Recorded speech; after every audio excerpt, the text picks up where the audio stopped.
মান্নান নামে এক শ্রমিক দল নেতা নিহত হয়েছেন। এছাড়া এনায়েত বাজারে অজ্ঞাত পরিচয় যুবক নিহত হয়েছে। বৃহস্পতিবার রাতে হামলা দুটি হয়েছে। এ নিয়ে আরও জানাতে চট্টগ্রাম মেডিকেল কলেজ হাসপাতাল থেকে যুক্ত হচ্ছেন সহকর্মী ফয়সাল করিম।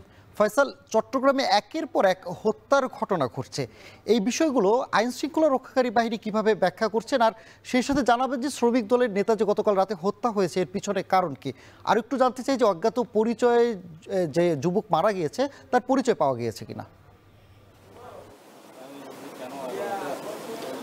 হ্যাঁ, আমরা যেটি দেখছি যে কিছুক্ষণ আগে অজ্ঞাত যিনি যুবক চট্টগ্রামের এনায়েত বাজারের যে হত্যাকাণ্ডের ঘটনাটি সেটি সকাল পর্যন্তই অজ্ঞাত ছিল। তবে আমরা দেখেছি কিছুক্ষণ আগে চট্টগ্রাম মেডিকেল কলেজের যেই মর্গ আছে সেখানে তার স্বজনেরা এসেছেন এবং তারা দাবি করছেন যে নিহত যে যুবক তার নাম আকাশ দাস, তিনি একজন মোবাইল ব্যবসায়ী। তার চট্টগ্রামের রেয়াজউদ্দিন বাজারে 3টি দোকান আছে বলে দাবি করা হচ্ছে এবং দুর্বৃত্তরা এসে তাকে ছুরিকাঘাতে গতকাল রাতে খুন করে এনায়েত বাজারের ফোম মার্কেটের কাছাকাছি একটি এলাকায়। এবং আমরা একটি সিসিটিভির ফুটেজও কিছুক্ষণ আগে পেয়েছি, সেখানে দেখা যাচ্ছে কয়েকজন অজ্ঞাত নামা যুবক তাকে এসে এলোপাতারি ছুরিকাঘাত করছে এবং কিছুক্ষণ আগে স্বজনেরা এসে আমরা তার মরদেহের সামনে দেখেছি তারা যেহেতু শোক প্রকাশ করছিলেন এবং আমরা নিশ্চিত হতে পেরেছি যে তিনি আকাশ দাস এবং তিনি একজন ব্যবসায়ী। এবং চট্টগ্রামের যে রাঙ্গুনিয়ার ঘটনাটি সেটি কিন্তু গতকাল রাত 10টার ঘটনা এবং তার ঘটনাটিও তার বাড়ির অদূরে একটি ঘটনা, যেখানে তাকে অজ্ঞাত দুই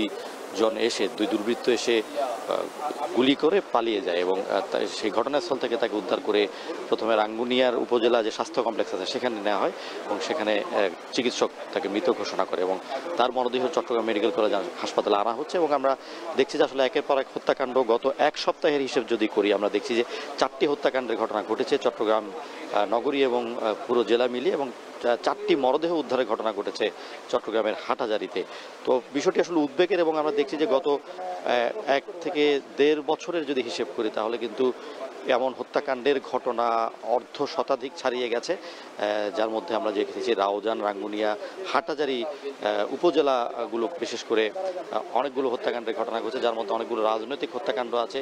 এবং আমরা জানি যে চট্টগ্রামে বিএনপির প্রার্থীর প্রচারণায় কিন্তু এক ধরনের হত্যার ঘটনা ঘটেছিল, চট্টগ্রামের শীর্ষ সন্ত্রাসী সারোয়ারকে সেখানে গুলি করে হত্যা করা হয়েছে। তো সবকিছু মিলিয়ে নাগরিকদের মধ্যে উদ্বেগ আছে এবং আমরা দেখছি যে রাত বিরাত নয়, প্রকাশ্যে কিন্তু দিনে দুপুরে হত্যাকাণ্ডের ঘটনা ঘটছে। তবে পুলিশের দাবি যে তারা প্রতিটি হত্যাকাণ্ডের পরে অপরাধীদের ধরতে পারছে, অস্ত্র উদ্ধার করছে, কিন্তু তারপরও যেটি দেখা যাচ্ছে যে এই হত্যাকাণ্ডগুলো থামছে না, কারণ সন্ত্রাসীরা বেপরোয়া হয়ে যাচ্ছে। এবং এই যে চট্টগ্রামের যে একটি পাহাড়ি এলাকা আছে রাউজান রাঙ্গুনিয়াকে ঘিরে, সেই পাহাড়ি এলাকা দিয়ে যারা সন্ত্রাসী আছেন তারা নিরাপদ আশ্রয়ে পার্বত্য চট্টগ্রামে পালিয়ে যাচ্ছে, এমন একটি দাবি আছে পুলিশের, যে কারণে আসলে সন্ত্রাসী গ্রুপগুলো যেমন বেপরোয়া হয়ে উঠেছে, তেমনি চট্টগ্রামের বিভিন্ন যারা রাজনৈতিক মহল আছে তারা এই সন্ত্রাসী গ্রুপগুলোকে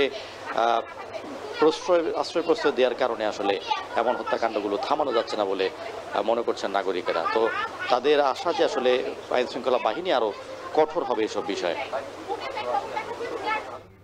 চট্টগ্রাম মেডিকেল কলেজ হাসপাতাল থেকে যুক্ত ছিলেন সহকর্মী ফয়সাল করিম।